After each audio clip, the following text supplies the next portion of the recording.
Let's talk Tanya for the first of Iyar.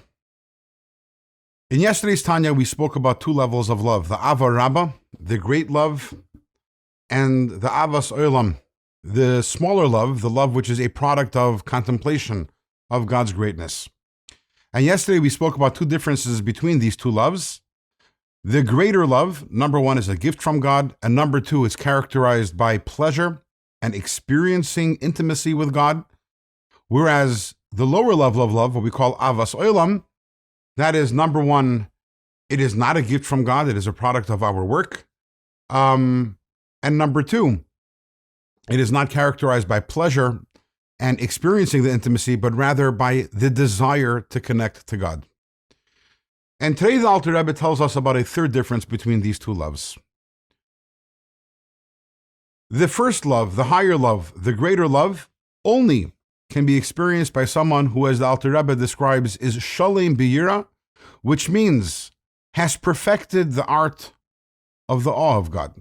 This is a person who walks around with an awe for God and studies Torah, does mitzvahs as appropriate. This is a person who is able to experience and have the gift of the higher level of love. And the reason for that is because the higher level of love comes from the world of Atzilus, as the Alter Rebbe explains. The world of Atzilus is a world of godliness. And in order to experience godliness, which is really what this love is all about, experiencing God and connecting to God, that requires bittul, that requires nullification of the ego. That's something that we've discussed many times, that the way to be a vehicle for godliness is through the absence of our own ego. So when I'm in a place of yira, awe, which is bittul, and I am doing the mitzvahs and I am studying Torah, then I can be a receptacle for this gift, the higher level of love of God, the experience of God. The lower level of love, on the other hand, is not about bittul. My desire for God actually is part of my identity. And therefore, I don't need to experience yira in order to get to this lower level of love. It is possible for a person to contemplate God's greatness and arrive at a love for God even without having the yira, the awe, and the Torah and mitzvahs beforehand. The Alter Rebbe cites a somewhat famous story from the Talmud about someone whose name was Elazar ben Derdaya. Elazar ben Derdaya was an immoral, depraved person, the ultimate hedonist. He indulged in everything. And one day, he was inspired to do tshuva. And at that point, he was shaken to his core. He had hit rock bottom. He realized his lowly level.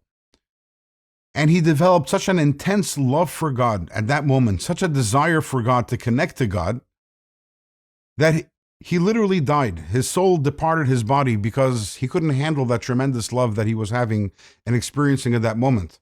Now here the Alter Rebbe says is an example of someone who had this lower level of love, Avas Olam, and it was not preceded. It was not preceded by awe beforehand. It was not preceded by awe. It was not preceded by Torah mitzvahs because he had no Torah. He had no mitzvahs. But nevertheless, he still was able to experience this lower level of love, which teaches us that the lower level of love, which can be, by the way, very intense to the point, again, that a person actually died because of it, but that lower level of love does not require the person to have yira beforehand. However, the Alter Rebbe says, although that could happen, as we see the story of Rabbi Elazar ben Derdaya, that's not, you might want to say that's not what the doctor recommends. The standard way is that we start with yira, we start with an awe for God, and that leads us to Torah and mitzvahs, and then we develop a love for God. And this, the Alter Rebbe tells us, is alluded to in the word v'ahavta. V'ahavta, which means you shall love, is the commandment in the Torah to love God. And the numerical value of the word v'ahavta is 414. The numerical value of the word Iyar, which means light, is exactly half of that, which is 207. What is the significance of that?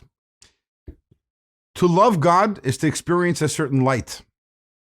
But the light of love needs to be preceded by the light of Torah and mitzvahs. So v'ahavta, when I have love, I should be having the two lights. First, the light of Torah and mitzvahs, and after that, the light of the love of God. That is the recommended path to serving God. You start with awe of God, Torah mitzvahs, that light, and then we move on to the higher light, the light of the love of God. It's interesting to note that the author of the Tanya, the Alter Rebbe, his name was Shneir. Shneir is Shnei the two lights, which is V'ahavta, the Ahavta, which is also the numerical value of light times 2. And the idea of the Alter Rebbe was to bring us to this place of awe of God, the Torah mitzvahs, which is one light together, and then to bring us to the higher light, the light of love of God, which together is the Shnei the two lights. With this, we have wrapped up the conversation about these two loves. Again, the higher level of love, the Ava Rabbah, the lower level of love, which is called Avas Olam. Tomorrow we will start the next chapter, chapter 44, and we're going to find out that there are actually hybrid loves, meaning there are certain loves which are a combination of Avas Olam and Ava Rabbah, the lower level of love, and the higher level of love, and that will be the beginning of our conversation tomorrow.